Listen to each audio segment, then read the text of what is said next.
Imagine bonding with your family over a game that feels like a cozy mystery unfolding in your living room. Now that's a gaming memory worth cherishing. Roberta Williams' The Colonel's Bequest stood out as a unique twist on adventure games, blending personal storytelling with family fun in ways that many other titles from the era didn't quite capture. But here's where it gets intriguing. While it might not have rocked the gaming world like some blockbusters, its quiet charm sparked unforgettable moments for me and my mom, proving that sometimes the most subtle games leave the deepest imprints on our hearts. Let me paint a picture for you. Growing up in the millennial era, video games were a staple in our household. My mom and I tackled Dr. Mario together countless times, curing those pesky viruses with strategic pill dropping, and we teamed up on Donkey Kong Country, leaping through pixelated jungles as a duo. These were classic family bonding activities back then.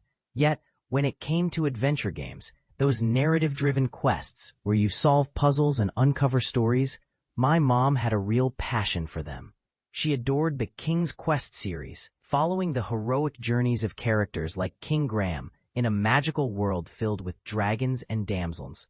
But she was especially enthralled by the Hugo trilogy, a set of mind-bending adventures where you guide a quirky character through bizarre, logic-puzzling scenarios. For beginners dipping their toes into gaming history, think of adventure games as interactive stories. Instead of fast-paced action, you explore environments, gather clues, and make choices that drive the plot forward, much like reading a choose-your-own-adventure book, but with graphics and clicks. As for me, I struggled to get into those deeper narratives. They often felt overwhelming, like trying to decipher a riddle without the punchline. Thankfully, we found common ground with The Colonel's Bequest. This game, created by Roberta Williams, offered a gentler entry into the genre, a point-and-click adventure, where you literally click on objects and locations to interact with them, set in a sprawling mansion filled with secrets and a ticking clock. And this is the part most people miss. It wasn't about epic battles or heroic deeds. Instead, it invited you to eavesdrop on conversations, snoop around rooms, and piece together a murder mystery at a leisurely pace. Playing it felt like being a silent observer in a suspenseful novel, which made it surprisingly relaxing compared to the high-stakes puzzles in other games. One vivid memory stands out. My mom and I would swap seats midway through our playthroughs, each taking turns at the keyboard. I'd zoom around, clicking wildly on everything in sight, but she'd approach it differently, methodically, piecing together hints I overlooked. Being younger, I was all about the excitement of discovery, while she had the patience to connect the dots. It was a delightful back and forth, and looking back, those shared moments are what made the game unforgettable. Games played with loved ones tend to etch themselves into our memories more deeply, don't they? It's like how a family movie night sticks with you long after the credits roll. In my case, I associate The Colonel's Bequest so strongly with my mom because from what I recall, it was her absolute favorite, a testament to how personal preferences can turn a simple game into a cherished heirloom. Now, let's talk about its place in gaming history, because here's where things get a bit controversial. While The Colonel's Bequest was a turning point for me personally, it hasn't achieved the same legendary status as classics like King's Quest, with its daring quests and witty humor, or The Secret of Monkey Island, known for its clever wordplay and pirate escapades. Why? Well, some folks might find it downright dull. Unlike those other titles, where you're the active hero solving riddles and driving the plot, in this game, your character is more of a passive participant. She's just wandering the mansion, overhearing dialogues and observing events, with time running out and little real agency.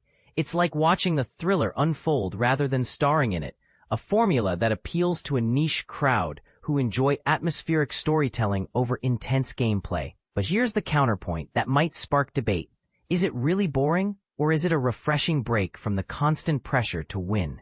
Some players might argue that its laid-back style is a strength, allowing you to immerse in the mystery without the stress of failure. What do you think? Does a game need high stakes to be engaging, Or can passive exploration be just as captivating? That said, the game definitely has its dedicated fans, and it's still accessible today. You can easily buy and download it from GOG, where it's available for modern systems, complete with that nostalgic pixel art charm. Plus, it recently inspired a spiritual successor that's anything but subtle, the Crimson Diamond, developed by Julia Minamata.